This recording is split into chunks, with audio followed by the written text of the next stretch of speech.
Mrs. Kripalani, would you kindly relate your experiences of organizing the women's section of the Congress during 1940 to 1946 after resigning your lecturership in the Benares Hindu University? Also, would you kindly give your reminiscences of participating in the individual Satyagraha movement in Faizabad, UP in 1940, which led to your arrest and imprisonment for a year? After resigning from the Hindu University in 1939, I came over to stay with my husband in Allahabad. Having nothing to do, I started taking interest in the AICC office, and I first took over the responsibility of running the foreign department. At that time, there was nobody who could undertake that work. Later on, when Dr. Lohia came and joined the AICC, I transferred this department over to him. Then the working committee requested me to organize the women's department.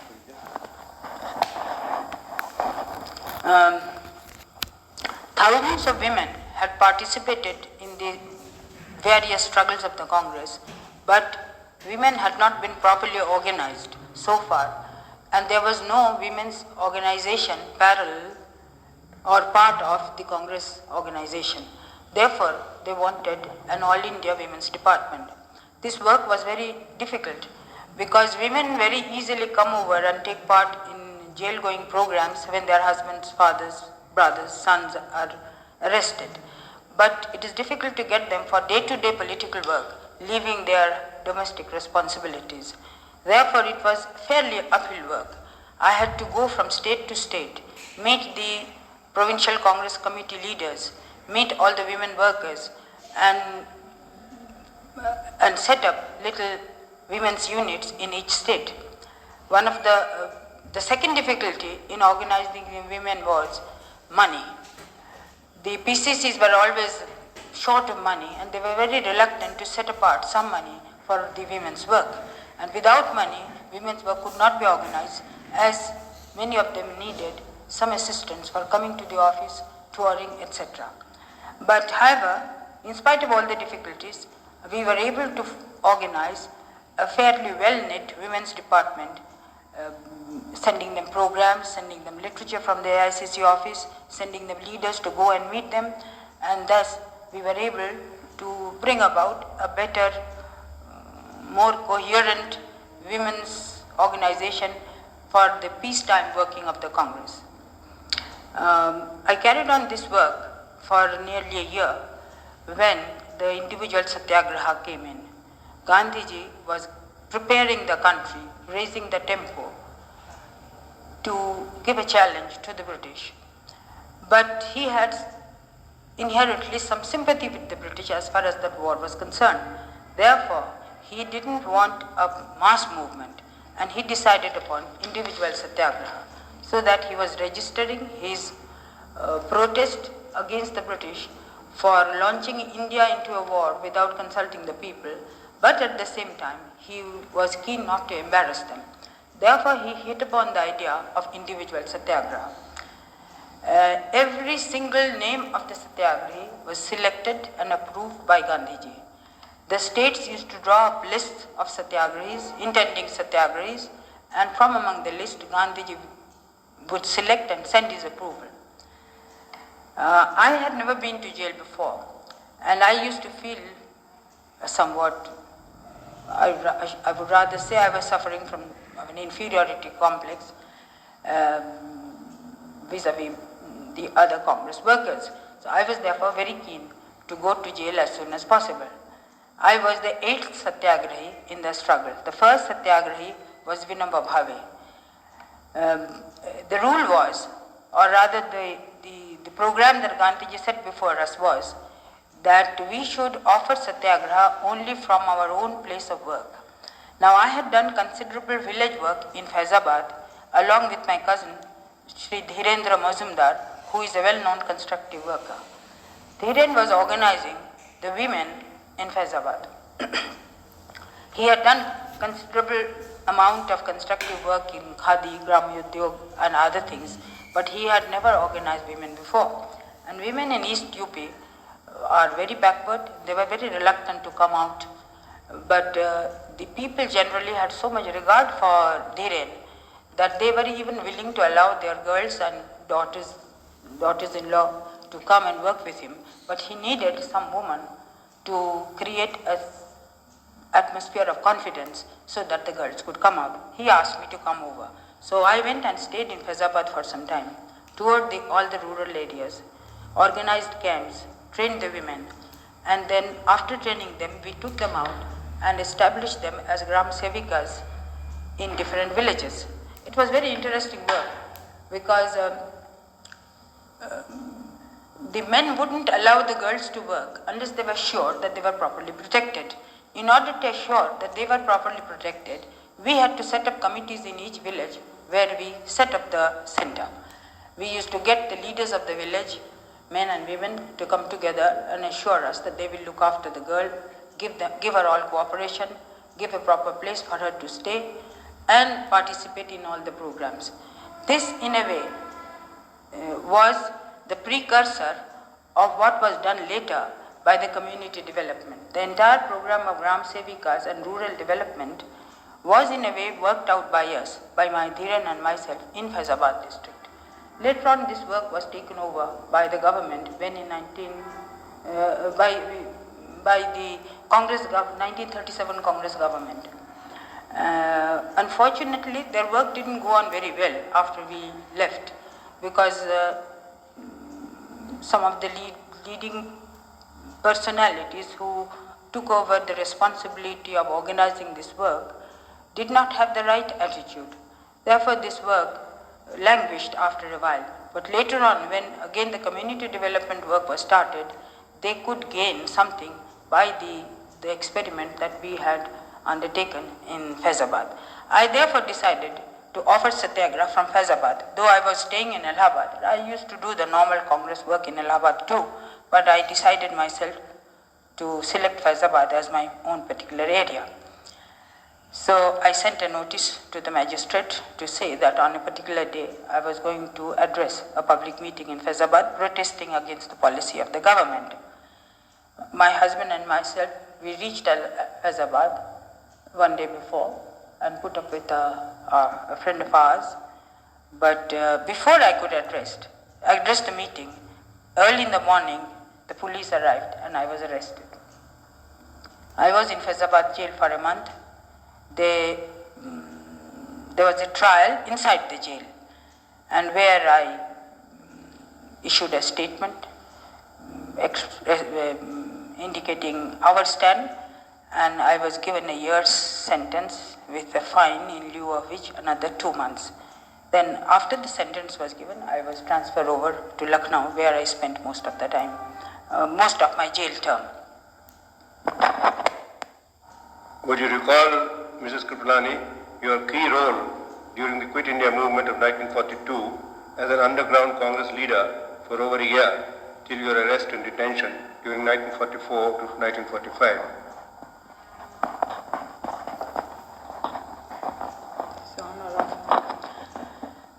After my release in January 1942, we had very little time really to do anything. I was released in an atmosphere of intensive political activity. Gandhiji was negotiating with the government. The negotiations were not going on very well. So simultaneously, we were going from place to place, organizing the people, getting them ready for the movement if it comes. January 1942. No, not January. Yeah. Now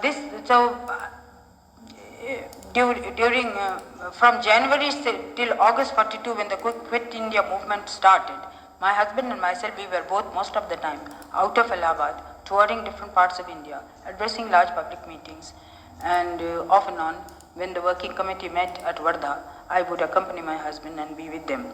So I was from the wings really watching all the crucial negotiations that were going on and the crucial meetings that were taking place. In 1942, August, we went to attend the AICC meeting in Bombay, where the famous Quit India resolution was passed.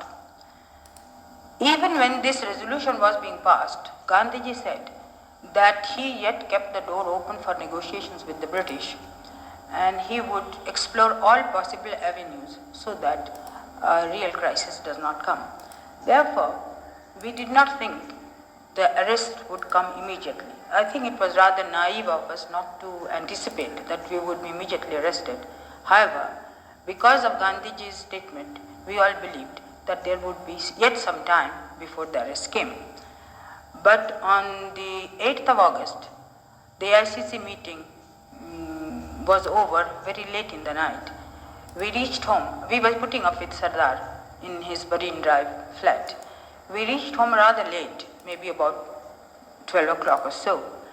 And early in the morning, at 4 o'clock, there were loud knocks on the door, and we realized that the police had arrived. Sardar Patel and Acharya Kripalani were both arrested and taken away. So, as he was being taken away, I asked my husband, what were we to do? He said, you don't go back to Allahabad, you stay in Bombay and organize whatever you can here with the help of friends here. Immediately after these two leaders were taken away, we tried to ring up Gandhiji's place. We found none of the telephones worked. All the telephones had been cut. Then we understood that it was a general arrest. Everybody was going to be taken away. Early in the morning, we rushed to the Victoria station to find out where they were being taken away. At first, we thought they were being taken to the Bombay jail. But then news came that they were taken out of Bombay. At the Victoria station, the whole place was swarming with CID, plainclothes men. We could not enter the platform. I think Aruna was the only lucky person who had managed to get into the station. So we returned, whole city was in a turmoil. We didn't know whom to, the first place we went to was to Birla House, where Gandhiji and Mahadev Bhai had been already arrested. Kasturba was there, Pyarelal was there, and Pyarelal told us that the Birlas were a little apprehensive. They didn't want any meeting to be held there. In fact, Gandhiji had called a meeting in Birla House for the workers. He wanted to give us a message. So that meeting could not take place. Pyarelal said that no meeting can be held. So we went out. Whole day long we were moving from place to place, meeting the people who were there. On that day, not only were all the All India leaders arrested, but all the important Bombay leaders were also arrested. Warrants had been issued for us in our own states, who were second rank workers, but there were no All India arrests, so we were able to move about. Sometime in the day, I recollect that we met, some 25-30 of us, and decided to carry on an underground movement. Who were there at the meeting, I do not recall, but Dayabhai Patel, Sardar's son, was certainly there. He was my host. And Dayabhai agreed to raise as much money as he could, and we decided to carry on the movement. The AICC office was already there. A skeleton staff of the AICC office was in Bombay. Sadiq Ali was then the office secretary. And so Sadiq Ali and myself, we decided to run the underground AICC office with the help of the other friends. Because with the arrest of all the leaders, nobody would accept any instruction or directive as genuine unless it carried some known name. So they thought, I being Acharya Kripalani's wife, my name would carry conviction. So overnight, I was thrown into a larger role than I had ever played. Acharya Kripalani was at that time General Secretary of the Congress. Our problem was how to keep the underground office, how to save it from being arrested and run over by the police. So we split up our office in various parts. All our workers, the clerks, the peons who had come with us, they were lodged in different places. And our work was spread over all these various places. I was for a while not underground in a way. I was living still with Dayabhai Patel, and my warrant hadn't yet reached Bombay, so I was free to move about. Of course, our meetings never took place in that house. We would meet in different places, and our work was first to get the full information as to what had happened. In 1942, the movement was a general outburst of anger of the people in all the states. The sabotage, destruction, whatever had happened, it was spontaneous. If I say that we had organized it, that would be wrong. What the AICC did was to collect information help the people who were working, send them money, send them assistance, and whenever they were in trouble, we would go and try to see in what way we can resolve their difficulties. So we really acted as a coordinating agency, and after a while, our word began to carry weight all over India.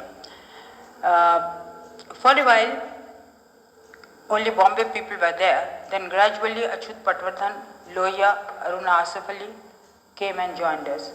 This took about a month. After that, we 3 or 4 we used to meet whenever we were in Bombay and decide as to what we should do. And we had to travel all over the country. We had to travel all over the country. Sadiq went to Punjab, to frontier and some other places. I went to Calcutta, UP, Madras, Bombay, past on Maharashtra, and then the others were traveling all over. It was a very hectic time, and we worked under very great difficulties because CID and police were everywhere. But the strangest part of it is that there were many agencies, they were independently working, whom we had not succeeded in coordinating.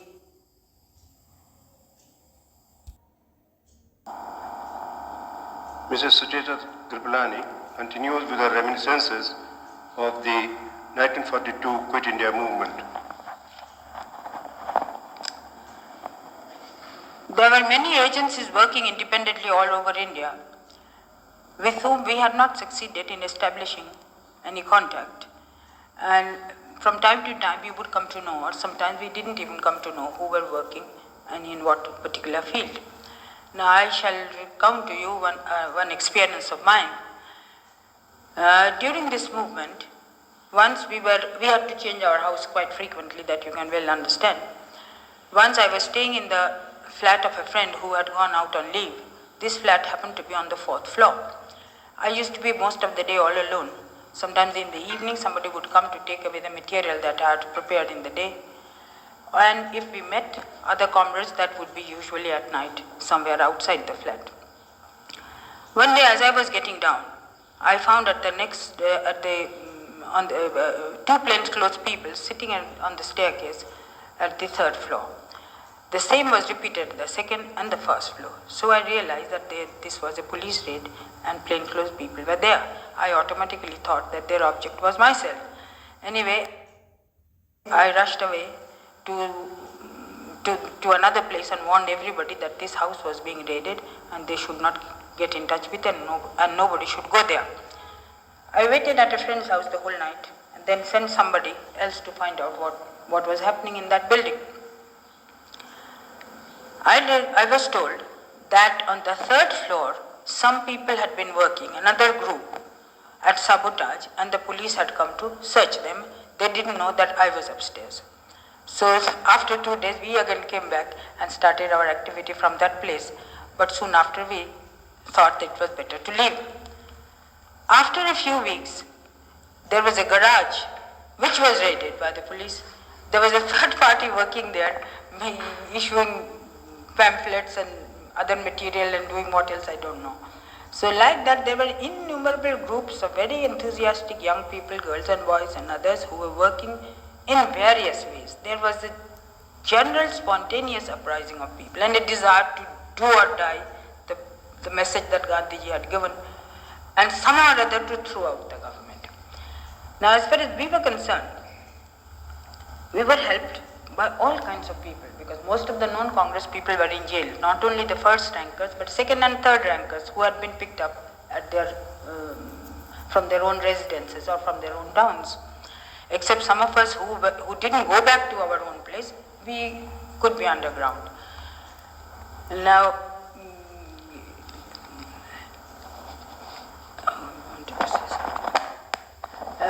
we therefore got a lot of young people from all walks of life, rich and poor, who started helping us. I remember that our AICC bulletins and messages were taken to different parts of India, not by any congressman, but by young people coming from the richest houses, dressed in a most fashionable way, who traveled first class and who were carrying dangerous material with them.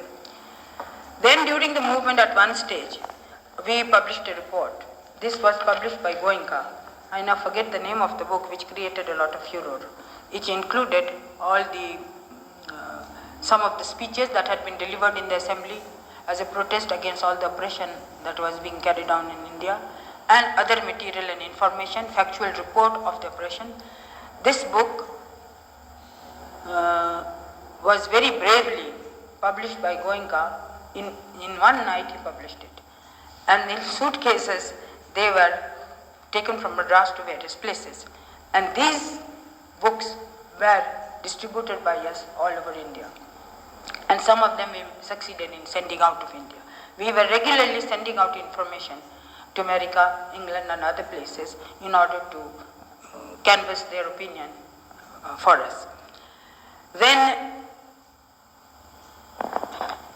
I would like to recall one instance which I now remember. I was sitting in my flat in Bombay when a tall, big villager's peasant, he came and stood before me and his tears were pouring down his eyes. I said, "Who are you? What do you want?"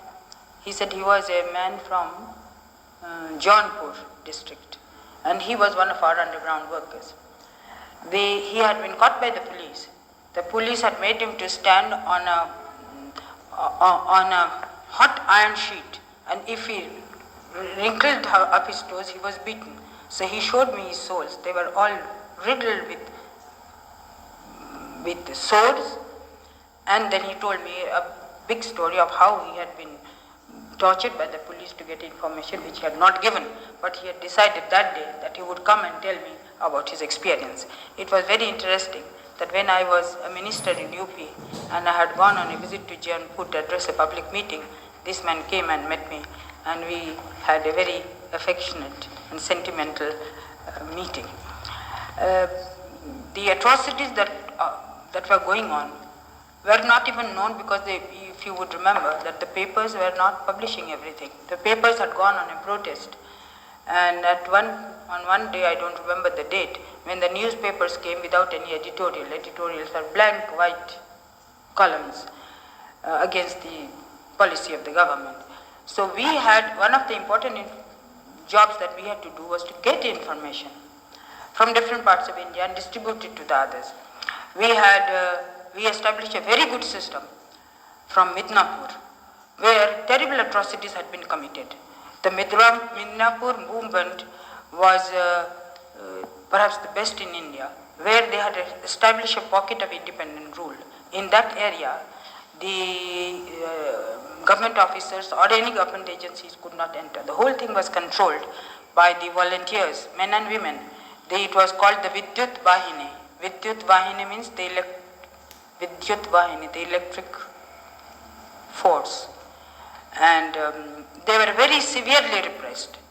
One famous incident was of a 80-year-old woman who led a procession. They were asked not to lead any procession or demonstration to a particular area.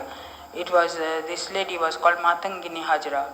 She led a procession and she was shot down along with 2-3 others. I have later on visited the place. They have erected a memorial in the name of this great lady. So the story of Midnapur's oppression, we somehow or other used to get through our Calcutta agencies, and we used to send it all over India and even outside. Then we realized that we needed some better agency for disseminating news, and Lohia thought of having an underground radio. Dr. Lohia, with the help of Miss Usha Mehta and I think her brother and a few others, they worked at it constantly. And they succeeded in setting up an underground radio. This radio had to be shifted almost every day from place to place because the police were out to catch it. I used to prepare the daily bulletins that were read over this radio. We were very proud of this achievement. And I remember one little incident that we wanted to have a record similar to the one that was played by the All India Radio just before announcing the news, a musical disc. So somehow or other they succeeded in getting it. And the first day when this musical disc was played, we thought we were almost as good as the All India Radio. Miss Usha Mehta was a very brave young girl, And when we knew that we were about to be discovered, I told Lohia that we should stop it. But Lohia was very firm. He said, no, whatever happens, we have to carry on. I said, but you are not going to jail. It is poor Usha who will go to jail, who announces. He said, doesn't matter, whoever may go to jail, but we have to carry on. So ultimately Usha was arrested while she was announcing, and the house was raided, and she had a very tough time after that in jail. During this period, another thing we did was, which was quite contrary to what one would expect, with the help of Vittal Bhai and Tendulkar, we published a book on Gandhiji.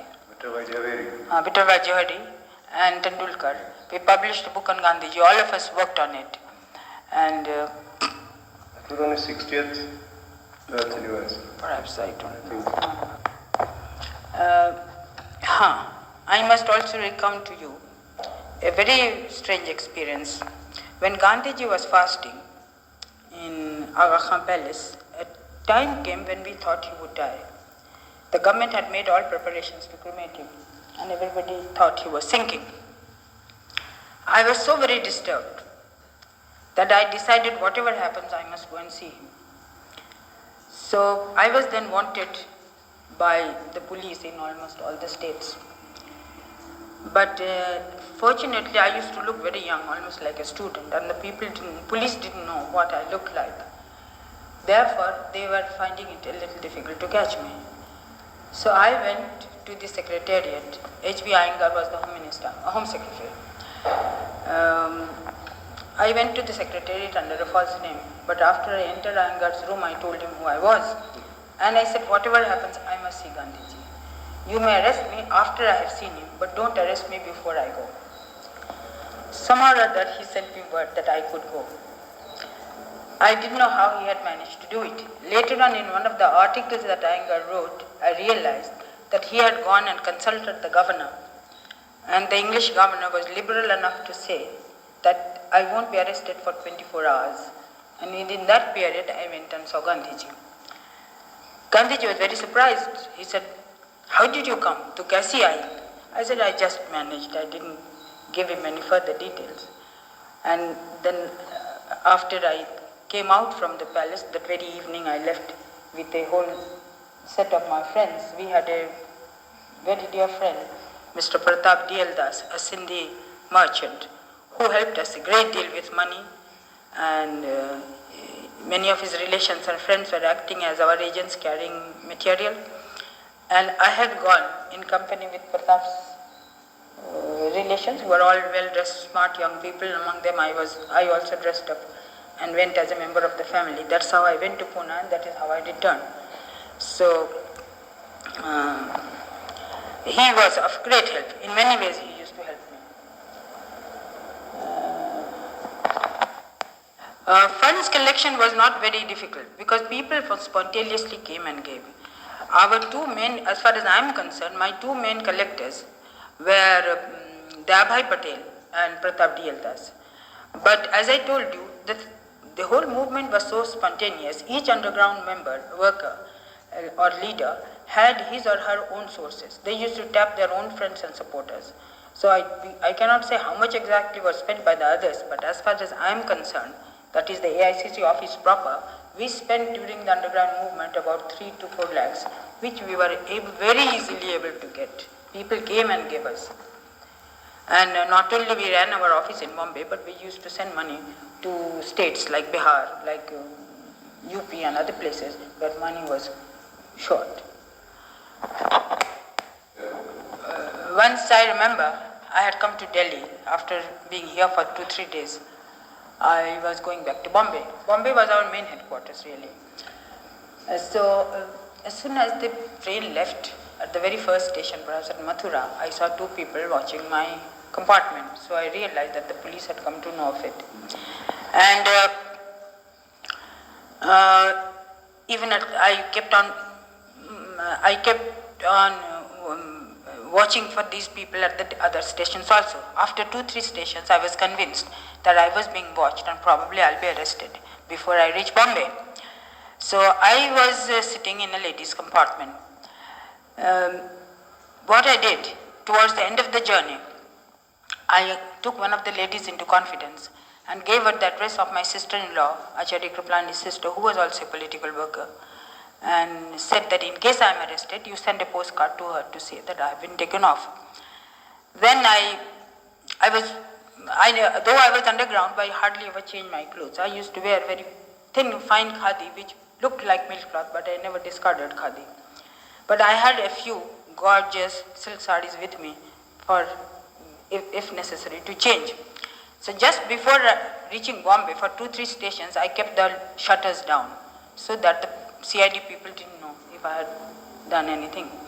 So just before getting down, I put on a very loud colored, gaudy colored Madrasi silk saree, and I always used to travel with very little luggage. And I had my luggage ready at the door. As soon as the train slowed down, I took the luggage down and immediately rushed out and caught the taxi and was away.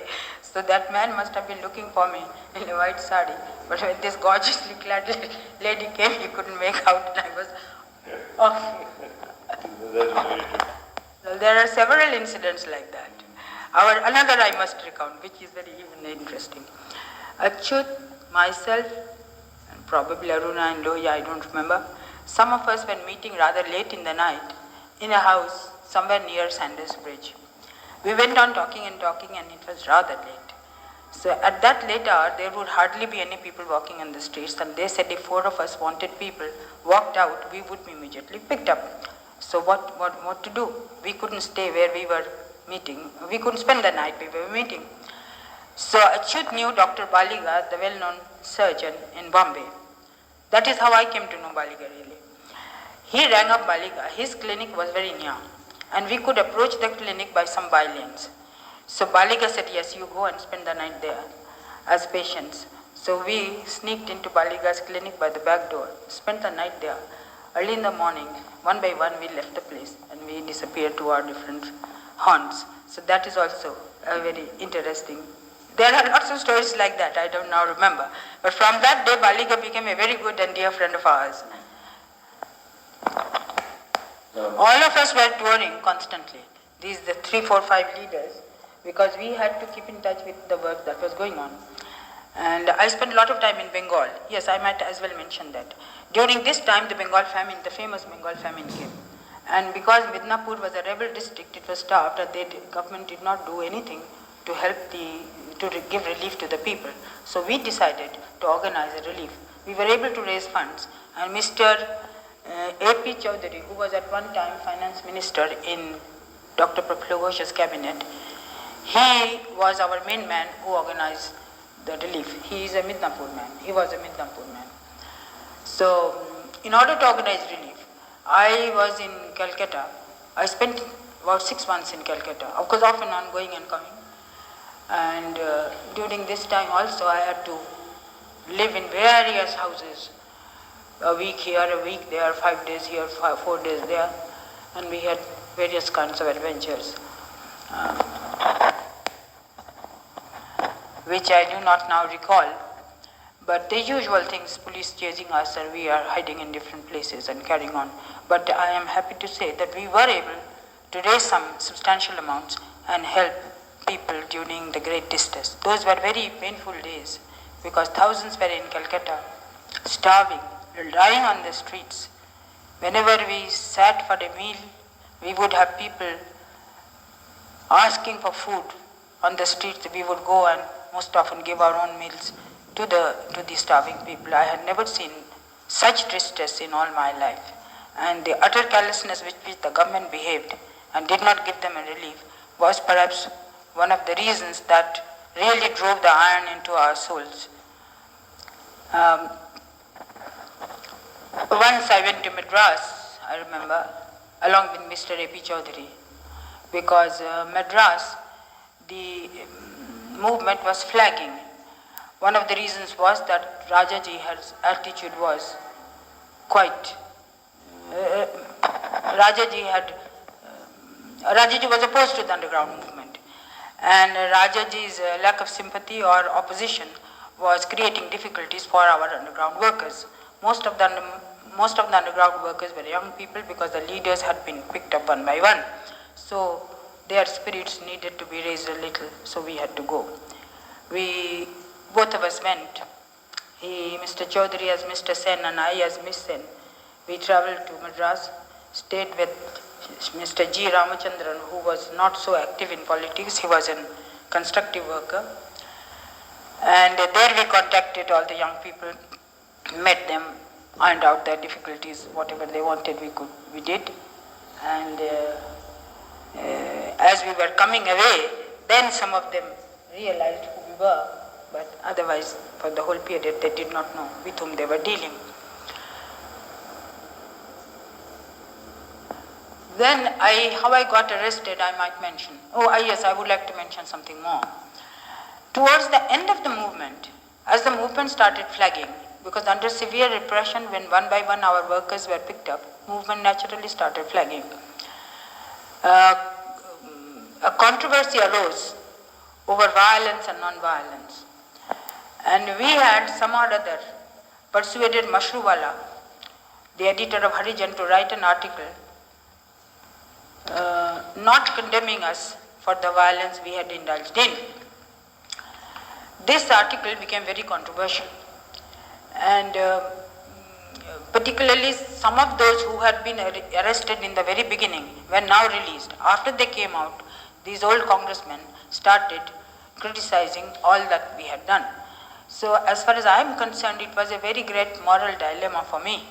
In the spur of enthusiasm, young as I was, I hadn't cared for anything. I had thought, let us just somehow or other push the British out the quickest we can. Therefore, whatever had been done by the people, we had not only condoned, but we had connived at and helped. And now when all this trouble started, and after Gandhiji started fasting, I had started having very great, I started feeling very distressed.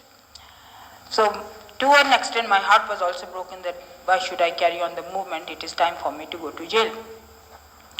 I then started becoming careless. I didn't care whether I was picked up or not.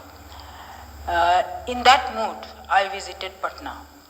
Our underground workers there were having differences among themselves, and somebody had to come and settle their differences. It is during this time that I came to know Jagjeevan Ram, who was then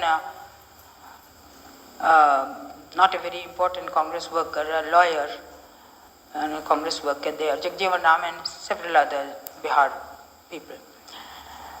As I was going to Patna, I was traveling with the son and daughter of a friend of mine. I usually used to travel as a member of the family, not alone.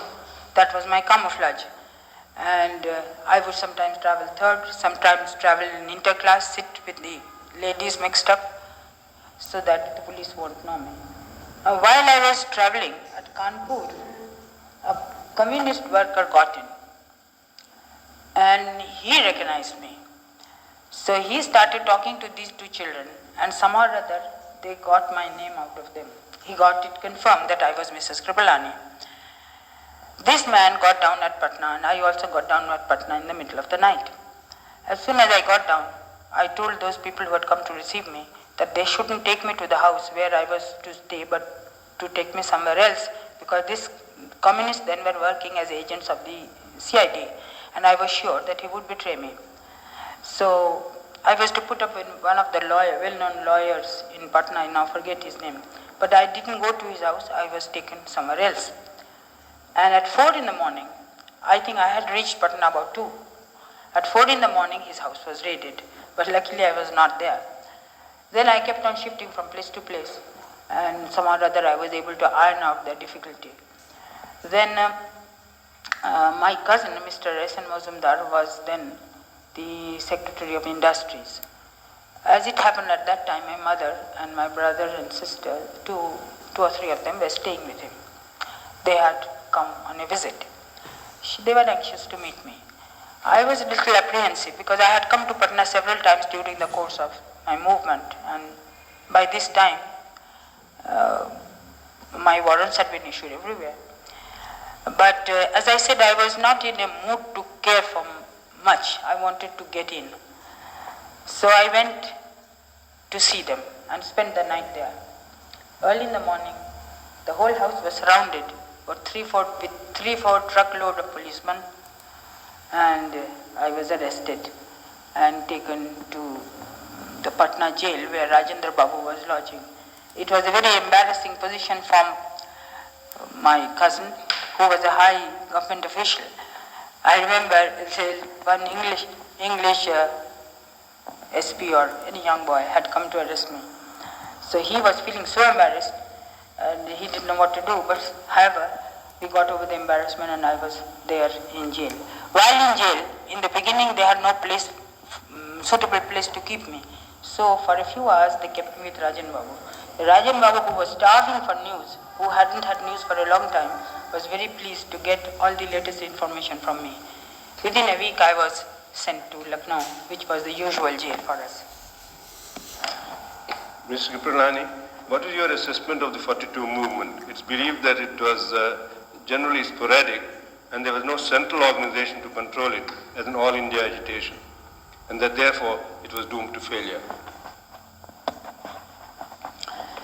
You are correct in calling it a sporadic movement. The arrest of Gandhiji and all the leaders all of a sudden one day did anger the people to such an extent that all over India, within a week, whatever had to happen had happened.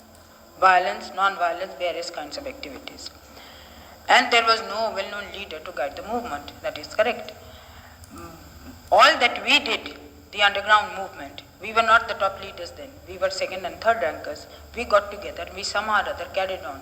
As I told you earlier, that we merely succeeded in establishing link with the various groups that were working, giving them support and help of various kinds, and encouraging them whenever a movement was flagging. For instance, I will give you an instance.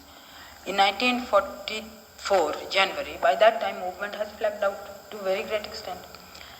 But we decided that, then we were doing selective incidents. We decided that we will have on the 26th of January some satyagraha in Delhi. It was very difficult to get people.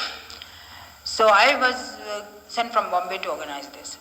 I didn't come to Delhi because I would have been picked up in no time. So I stayed in Vrindavan as a pilgrim who had come to visit the temples, and stayed with a very humble worker who had a little house of 2-3 rooms. There was one solitary room upstairs where I stayed. And some workers used to come and go carrying my instruction. They were traveling to and fro between Vrindavan and Delhi.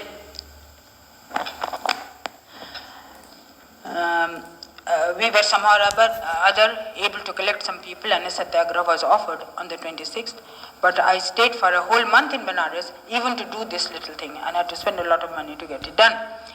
Now, while I was there, I had neglected to visit the temples. One day my host came and said that Mrs. Kripalani, my mother and wife are asking who is this strange lady who doesn't go to the temples. Well, she has obviously come to visit the temples, so you better come along and visit the temples.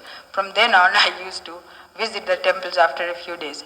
And after this satyagraha was over, I went back to Bombay. I tell you about these incidents just to show that things were very hard for us then, because thousands had been arrested and there was no atmosphere. And then this controversy of violence and non-violence had also created it was a disincentive really. It had dampened our ardor. And we had to, the movement towards the entry really petered out. But to say that this was ineffective, what did you say? To say that it failed is not correct. No movement as such has succeeded. Only the last movement succeeds. Gandhiji launched so many movements. Each movement carried our freedom struggle a little forward, one step ahead. This movement was successful in this respect, that the British found us a very hot potato. It was very difficult for them to hold on. They decided that in this kind of rebellious mood, where even the army was sympathetic, I will tell you that very high officials were sympathetic. We were in touch with army people. We were in touch with high officials. For instance, I have told you that I was arrested in my cousin's house. I know a group of his friends, all senior ICS officers, who used to regularly subscribe money to us. We had our own links in the Delhi Secretariat. We used to get all their information. Their secret circulars, copies used to come to us. The clerks were bringing them to us. Even senior officials would see us in their back rooms. So they knew that they cannot hold this empire for very long. So they accepted the inevitable. Therefore, to say that this 42 movement was doomed to failure or it failed is not correct. There was a very determined effort made by all of us to bring about some coordination, and we had our links from the frontier province, Punjab, and everywhere. From Madras to the frontier province, everywhere we had our own men. Abdul Qayyum came to see me in Bombay, I remember, took some money from me. And we were not only in touch with the groups that were working, we were in touch with some people who were in jail, and all of us, all the leading people of the underground movement were constantly traveling to the different states. Did it have much impact in the south? South, as I said, that because of Rajaji, the atmosphere was a little dull, but there were a lot of young people. This, for instance, Krishna Swami, whom we met just now, he was one of our student workers in those days. And there were a whole gang of young workers who were working with us. The first violence that occurred on a large scale, that was spontaneous. It occurred for a week and it finished. But after that, all over India, The first flush of violence. Flush of violence in Bihar. Bihar, there was the biggest in all the states. Yes, in Banda district. In Balia, Balia was a very bad spot. Then in Midnapur was a very bad spot. But Midnapur's struggle was going on till the end. In Bihar, there was a spurt of violence, then it subsided. But they were carrying on. Also, Sadara in Maharashtra. Yes. Patri Sarkar. Yes, so these Sarkars were organized a little later.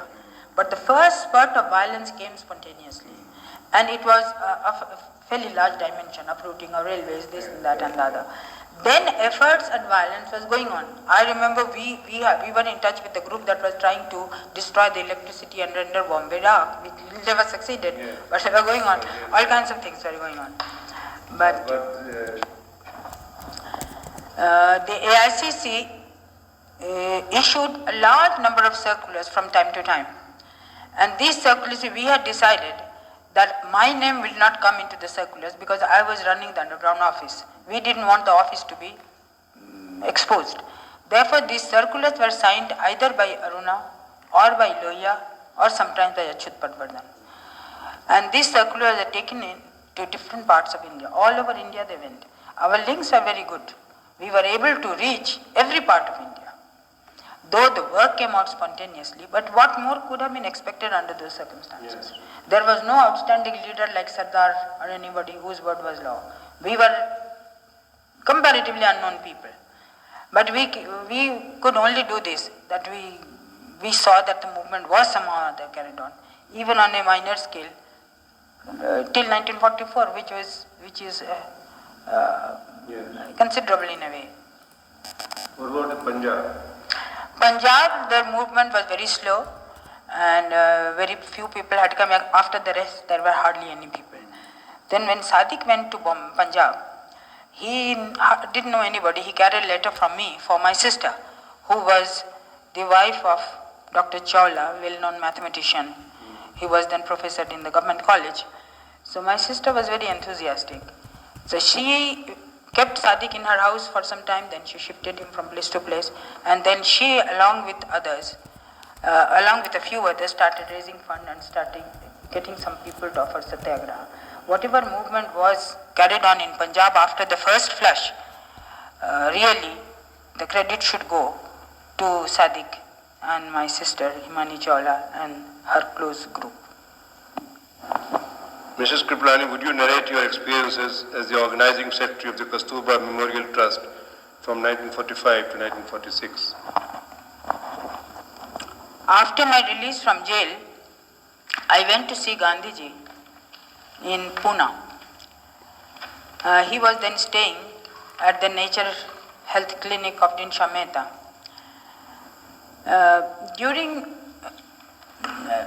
While we were in prison, Kasturba had died, and a large fund had been collected in her name. And Thakkar Bapa had been appointed the secretary, Gandhiji the chairman, and Mridula Sarabhai was the first organizing secretary. By the time I went to see Gandhiji, Mridula and Thakkar Baba had fallen out, and Mridula had resigned, so Bapu was on the lookout for somebody else. He immediately asked me to take it up.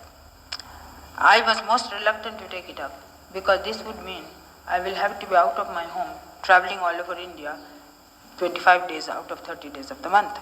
Kripalani ji had been in prison for 3 years. I had been in prison for a year and a half. So I was not at all anxious to take up any assignment that will take me out of my home for such long time, durations. But Gandhiji was absolutely adamant. For 3 days he went on pressing me, but I would not agree. Then I said he should put me in charge of Uttar Pradesh, Kasturba Trust work, I'll do that. He said, if you can't do all India work, you are not fit to do Uttar Pradesh work. So he was a very obstinate man and he always had his own way, that one must know. Then having failed to make me agree, he called Kripalani ji and told me, I ask you to give it to me. So then Kripalani ji came and said, the old man is insistent, you have no other go, you better agree. So I agreed to take up the Kasturba Trust organization secretary work. Now Gandhiji's idea of Kasturba work was that we should work among villages. He said there were lots of proposals. Some wanted university to be started in a name, some wanted some scholarships to be given for foreign studies and whatnot, various kinds of schemes were there. Gandhiji said that Kasturba was like a village woman. She was a simple lady. And in her name we should do all to help women like her. So the Kasturba Trust confined all its activities among the village women. He also said that I want to bring out women to take up more responsibilities. So he said in every state, the main worker should be a woman. We never had any state committees. We had a state agent. And in every state we had to find a lady who was capable of organizing this.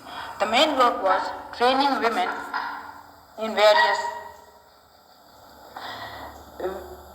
we had to train women in 3 kinds of activities: crafts, health and education.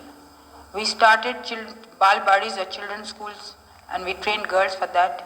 Then we started khadi and other small crafts for which the women were trained. And thirdly, women were trained as midwives and nurses and they had to go and work among the villages. These are the 3 types of activities. Also, we gave general education to the girls up to a certain standard. It was a very interesting experience to draw up a comprehensive syllabus for the girls, for the village girls. I remember we wanted to teach them rural arts, and for that, who should draw up the syllabus but Nandalal Bose. I wrote to him, then I went and saw him in Shantiniketan. He drew out a very nice syllabus for them. Like that, we consulted eminent educationists and drew up a very fine syllabus for giving comprehensive as well as practical training to these girls. Now, my experience was very interesting. The condition of women's consciousness and education differed from state to state to a great extent. In Madras, we got very nice girls, well-educated girls, girls up to matriculate or perhaps a little less. And our agent from Madras was Dr. Sundaram, a well-known social worker who was later on Deputy Minister of Education at the center. She was a very capable and competent girl who came from a rich family and she could raise funds, organize. So Madras work went on very well. In Mysore, I selected Mrs. Dasappa. Mrs. Jashodhara Dasappa, she was also a well-known Congress worker and a social worker, very able, competent and independent. They could raise funds and organize. Then in Bengal, I had Mrs. Lavanya Prabha. She is a very old worker, constructive worker and associate of P.C. Sen. And like that, in different states, we had very fine, good workers. But I had very great difficulties on some states. For instance, I could not find anybody in Rajasthan. I went over and over so many times to the state. At last, having failed to get anybody, I asked Hiralal Shastri's wife, Ratan Devi Shastri, though she was very busy with their own educational institution, still she took up this work and organized it. In Madhya Pradesh, I forget the name of some lady who really did not have the capacity, but having failed to get anybody, I selected her. So like that, the standard of education, the capability of the organizers as well as the workers differed. Then in some states, the girls were culturally advanced. For instance, it was very easy for us to teach them music in Madras or in Bengal in some states. Whereas in UP or Punjab, if I tried to teach them even the simple national anthem and this and that, we had a lot of difficulties because they had no aptitude for it. So it was a very interesting study for me. And we had our main training center at Allahabad, and the first training center for rural workers I started in Faizabad, in my old place, at Raniva Ashram, which was founded by my cousin. We had all facilities there, and he was also there to help me. So Raniva Ashram was the main center for rural training, and for medical training we took up Kamala Nehru Hospital. Under their aegis, the medical training went on. Then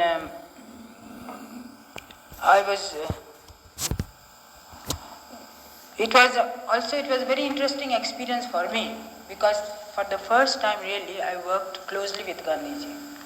Gandhiji as a chairman was exceedingly meticulous. He looked into every detail, every report. He discussed with us all matters. Whenever we went out on tour, as soon as we returned, we had to send him a lengthy report or come and meet him and discuss every point.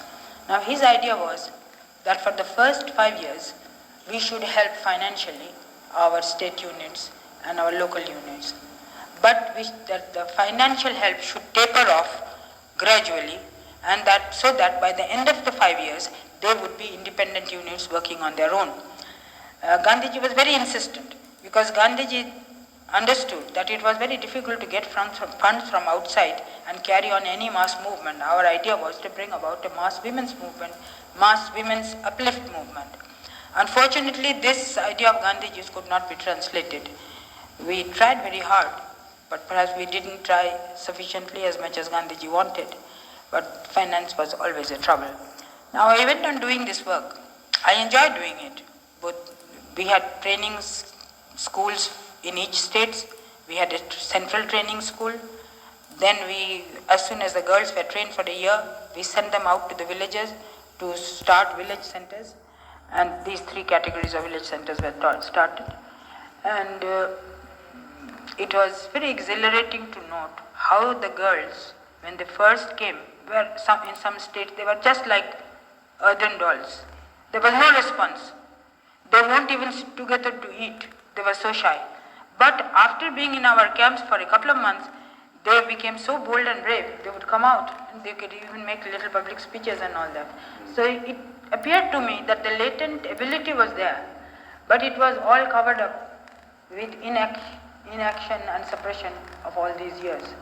I could see the women of India were virile, there was ability, but they had no opportunity to come up.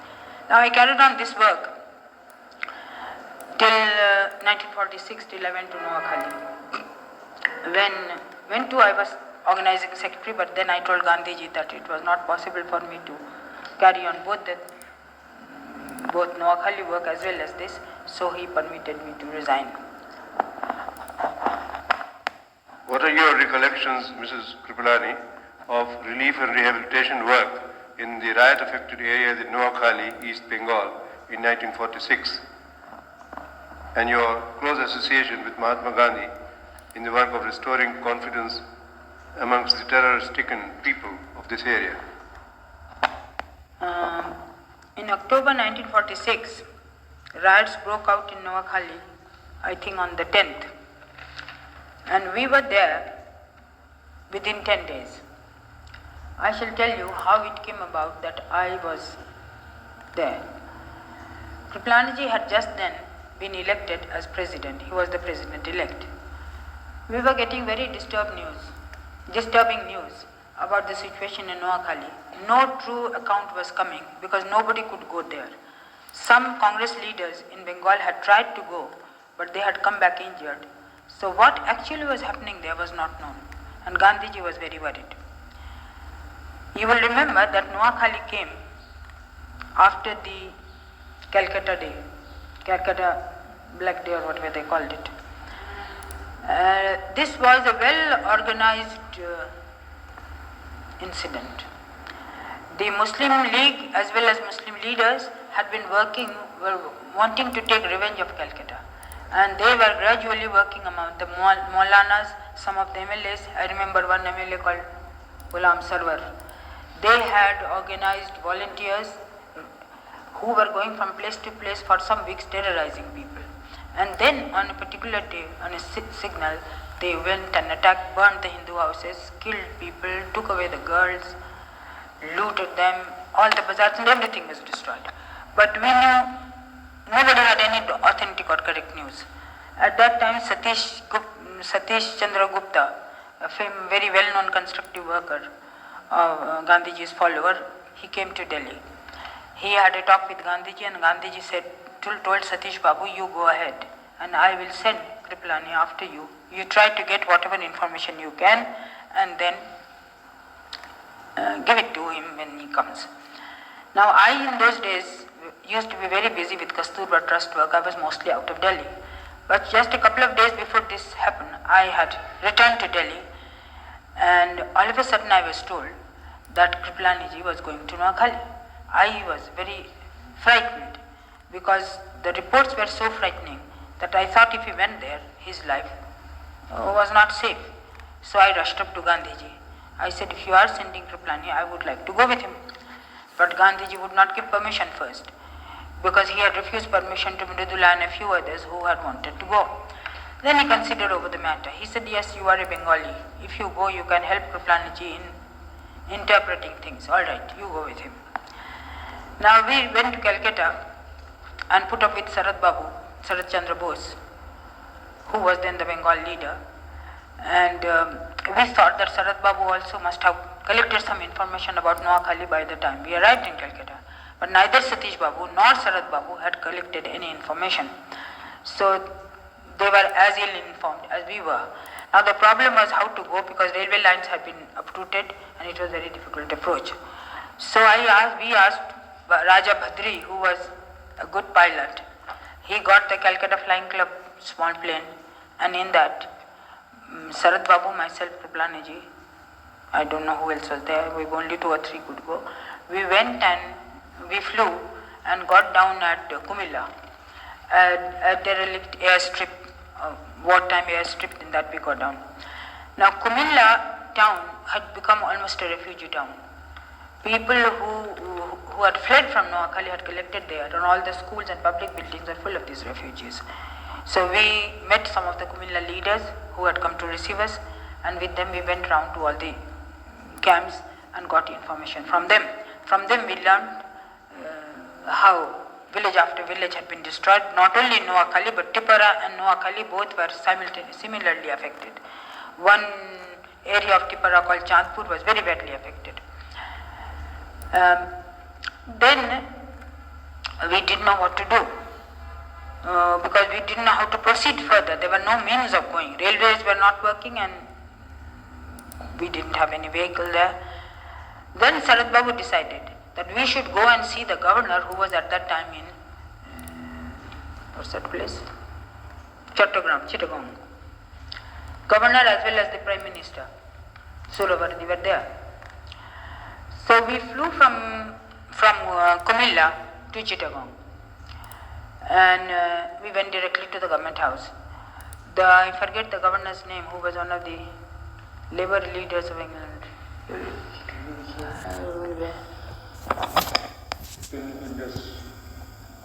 Anyway, so after we went there,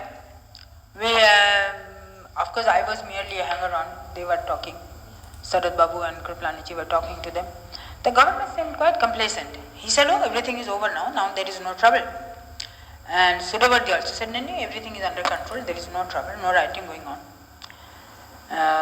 Then we found that they were not ready to inquire into anything or do anything, so we got very disgusted. We said, we will get back. The attitude of the governor was, if not unsympathetic, it was simply indifferent. So while we were about to return after a couple of hours, Suravardi said he wanted to get back to Calcutta, he wanted a lift in our plane. So we took Suravardi. Now he was behaving just like a schoolboy, as if he was on a great spree. He had a camera, he was taking photographs because we were in that little plane which was flying rather low. Now as we were flying over Noakhali area, we could see big spirals of smoke and fire. So we showed him, we showed him that you said everything is over, now everything is quiet, but what are these fires? That shows that trouble is still going on. He was quite indifferent. Anyway, we came back.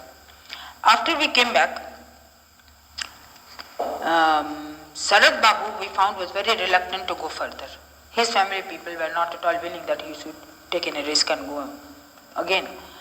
So Kripalani and I took counsel. I told Kripalani, I said, what will you tell Gandhiji? We have merely flown scenes of refugees in Kumilla, but we haven't actually got to the riot affected areas. And what report can you give? He issued a statement from Calcutta. No, he didn't issue then. Then we consulted some other friends and we decided to again go. So then we went again.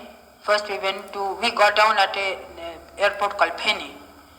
That was also a direct military airport.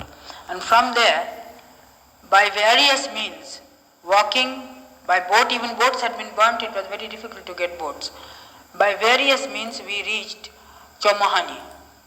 We reached Chandpur. We reached Chandpur late in the evening, dead tired. And when we reached the village, that is a big, huge village. Everything was burnt. It was just getting dark. It was looking like a ghostly town. And very few Hindus were there, hiding behind the ruins. So far, nobody had come to them. They had just suffered, absolutely driven to the wall with no succor. The government had not given them any protection. So they were very surprised to see some of us. Then they came out with their stories, how they had been looted, how their girls had been taken away, how their bullocks had been taken away and cut and eaten, and everything was destroyed. It was a big, good bazaar, but the entire bazaar was ransacked, and there were just frightening looking ruins there of kacha houses, no doubt, a few pakka houses. So we spent some time there. Then I now don't recall how exactly, perhaps some part of train was working. We reached a place in Noakhali called Chomahani railway station. Chomahani itself was not affected. No riots had broken out there, though people were living in great fear. And there was an important Bengali gentleman called Mr. Muzumdar, Jogendra Muzumdar. They were grain merchants. He had a good house there, so he took us in his house, and then he called all the gentry of Chomahani to tell us as to what had happened. So we heard all these stories as to what had happened in Noakhali. Then the magistrate, one Mr. McKinnon, he also came and saw us. Then we decided the next day to go into the actual riot affected areas. Now that place was 16 miles from Chomahani, place called Dattopada. Dattopada onwards, the whole area had been ransacked. So we early in the morning started and walked 16 miles to reach Dattopada because no vehicle could go. They had cut the roads, and after the rains it was still slushy. So we reached Dattopada. There we found in the house of the zamindar of that town, of that village, it was a very big village, one Mr. Guha Roy. He had a big house, pakka, there, and had a large compound. In that compound, 2,000-3,000 refugees had collected from surrounding villages. Then they told us as to what had happened, how these Ghulam servers, volunteers, had been terrorizing them for days, extracting money from them, how the Maulvis had been preaching, and how one day on the 10th of October, all of a sudden they were attacked by thousands of Muslims from all sides with all kinds of weapons, crying Allahu Akbar, and they burned the houses of the most important people first, so that the leadership was gone. Then they murdered many of them, took away some of their girls, and then there was mass scale conversion also. Maulvis came along and they made them to recite Kalwa. So when we went there, we found so many Hindus had been converted as Muslims, so many girls had been taken away, and entire place ransacked. The next village to Dattapada was bad. Dattapada was not so badly affected, but next village to Dattapada was completely destroyed, and there are all surrounding villages destroyed. We saw everything, talked to the people.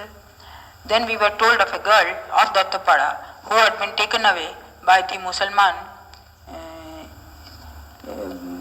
one of the leading Musalmans, to his house. It appears that the Musalman's house was opposite to the house of this Hindus. He was a decent gentleman. And the boy of that Muslim house was always trying to be fresh with this girl. And taking this opportunity, he had dragged the girl away to his house. So we got the specific name and address of one particular case. Other girls had disappeared, we didn't know where they were. This girl was called Aroti Sur. So when in the evening we went back. By the time we had gone back to Chomohani, other people had started coming. So far nobody was coming to Noakhali, they were afraid. But after Kripalani and I went there, then others picked up courage. Shama Prasad Mukherjee came and some journalists came. Perhaps N.C. Chatterjee also had come, I now don't recall. So early in the morning the next day, now I think 2 days we wandered around. On the third day, we were, in the evening of the second day, we were discussing, McInerney came and others were there, and these other people that I mentioned, these leaders, they were there, they were just discussing about the situation. And Kripalani was telling them that the government hadn't done anything, police was inactive and all this kind of thing. And then he talked about the girls abducted and forcible marriages. The McInerney said that no forcible marriage has taken place. All marriages have taken place with the consent, and the girls and boys were in love, so they have done like this. I was just a watcher because I was a hanger-on of Kripalani. I hadn't gone in my own capacity. So when McInerney said that, I was listening, I was sitting in a chair and listening. When McInerney said that, I got very angry. I got up and gave a tough lecture to him. And I said, I am not prepared to accept that any people living in the villages would marry. I said, yes, Hindu-Muslim marriages do take place in high societies, anglicized people, who have no such inhibition, but these marriages do not take place here. And here, when under this atmosphere of terror, whatever marriage has taken place, it is a marriage under duress and it is not a free marriage. So then I gave him this case. I said, I am giving you a specific case. Here is this girl, Arati Shud. He has been taken away from this house. He is now at present in the house of this Muslim gentleman, and here it is. So he noted down. Next morning, we didn't go to the village. We were discussing with the city people. But Makhan Sen, do you remember? He was a well-known journalist in Bengal. Yes. Makhan Sen had come. And McInerney took Makhan Sen to the affected area, to Dattapada.